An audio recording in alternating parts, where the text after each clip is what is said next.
tarehe 23 vituo vyetu, markazi zetu, maeneo yetu tunalia watoto matalibul ilmu watafunga mpaka tarehe 30, yani mpaka siku utapotangazwa uchaguzi matokeo.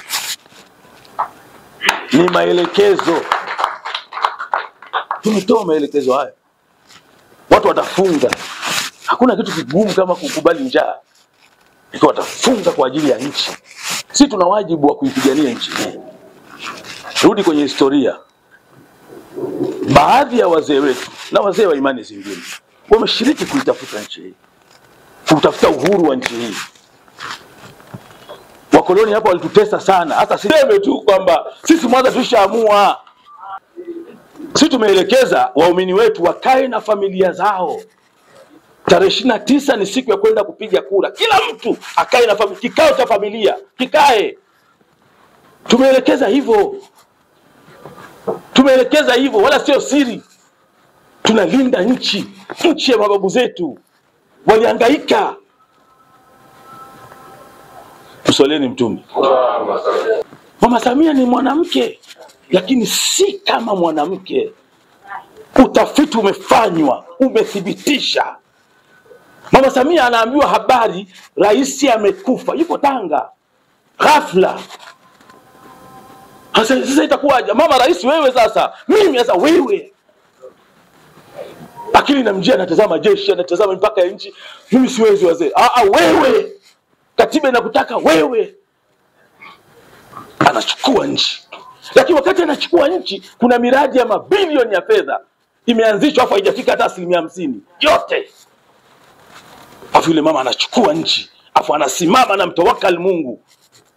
Ndani ya miaka 4 Busisi ilikuwa 24 26, imekwisha kwa 100%.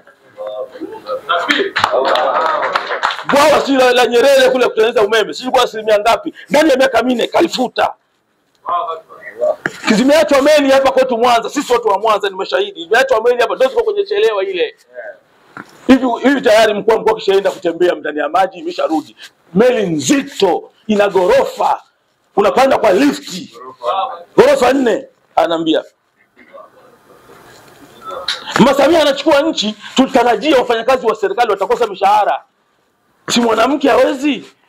Lakini toka amechukua nchi hatujasikia hata mgomo. Huyu ni mwanamke, lakini si kama mwanamke. Mtu yoyote atakayemheshimu mwanamke, mwisho wake ataheshimika. Kwa hiyo na rais wetu hivi karibuni ana msemo mzuri anaosema kipindi kama hiki kuna watu huwa wanaamua kuwachokoza watu wengine. Kwa mfano makundi mbalimbali, awe mvuvi anamchokoza huyu. Sasa yeye huwa anawaambia watu kwamba kila kundi lisichokozeke. Kama ni Waislamu wakichokozwa wasichokozeke. Kama ni Wakristo wasichokozeke. Kama ni wafugaji wasichokozeke.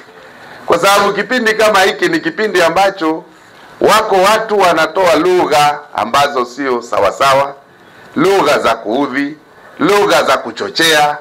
Sasa rais wetu anatutaka sisi wote tusichokozeke. Na kwa kuwa sisi Waislamu tumeamua kwa umoja wetu kwamba sisi tutakwenda kupiga kura, basi dhamira hiyo tuisimamie ili tuifanikishe.